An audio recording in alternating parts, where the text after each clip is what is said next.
So Right. what about this gambit? Okay, so let's just say there is a deliberate, um, you know, plot by Zelensky, perhaps even Israel.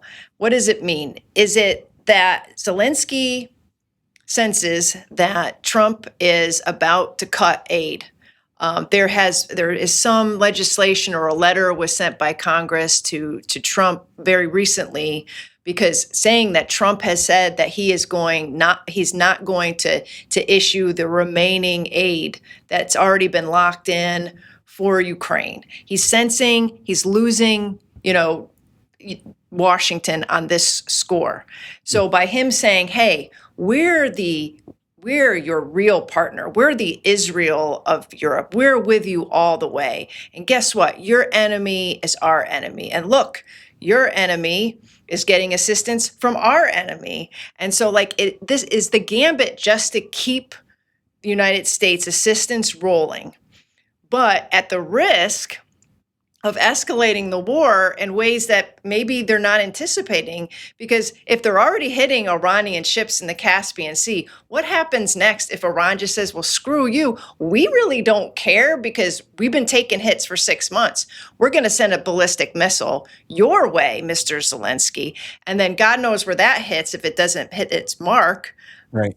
And Well, I mostly agree with that, except that I think, and I'm not sure exactly what you're referring to there. I missed that story, but I don't think that aid to Ukraine is in jeopardy in Europe or the United States. There's too much at stake to keep the thing going from all the interested parties. he wants a lot from Trump. He does want a lot. He wants wanting drones. He more. Now, wants the that's another Patriot thing. missile interceptors. Right. He wants Yeah. everything. So maybe if maybe this is a ploy to just basically remind Trump that we're all in this together, and we'll help you get your guys if you help us get our guys. In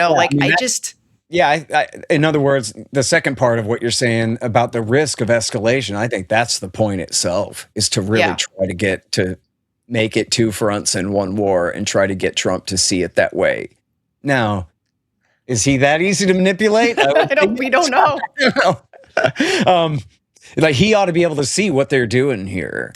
And that keeps us going in Iran, which is what Israel wants. What's the Loomer connection? That's what I want to suss out here. Who's she getting paid by? I mean, honestly, what this whole flip-flop on Ukraine, it doesn't really make a lot of sense to me unless it was part of some broader scheme. Oh, I think it was, I'm just totally guessing, that the White House asked her to do it because they're the ones who are moving closer to Ukraine. She's with them. She's with them. She's Trump's girl. And so this is, help to normalize the change in the Trump position that now we're taking the Biden policy, and I like Zelensky after all, and we're going to keep backing Ukraine against Russia. And by the way, and this is all in the Wall Street Journal piece. I'm sure you're aware of this, and your audience is very aware that over the last few weeks, 6-8 weeks, I guess, we've had a pretty big propaganda campaign about how the tide has turned in the Ukraine war. And now they're so much better at fighting with drones and even, unmanned, little machine gun robots and these kinds of things, that the Russians' entire, strategy in the war is over and the tide has turned. And they're never usually quite brave enough to say that they're going to liberate every square inch of Ukraine right back to 1991 borders like they used to try to say.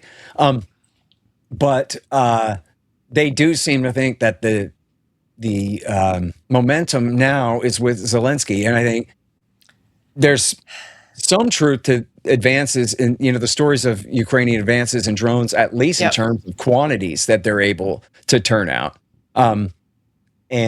And some of their tactics, although as Daniel Davis has advised, that's been the story of this whole war, but the Russians always give them a little while and they'll, counteract that with their own new strategies and whatever. It's not a static thing at all.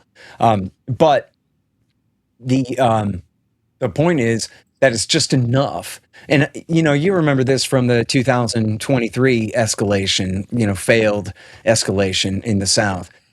And they said this, Wall Street Journal again, well, the point of this is just to show the international community don't give up on us yet. even though they knew it wasn't going to work. They were just driving their guys straight into, at best, a salient where they were going to end up getting crushed anyway.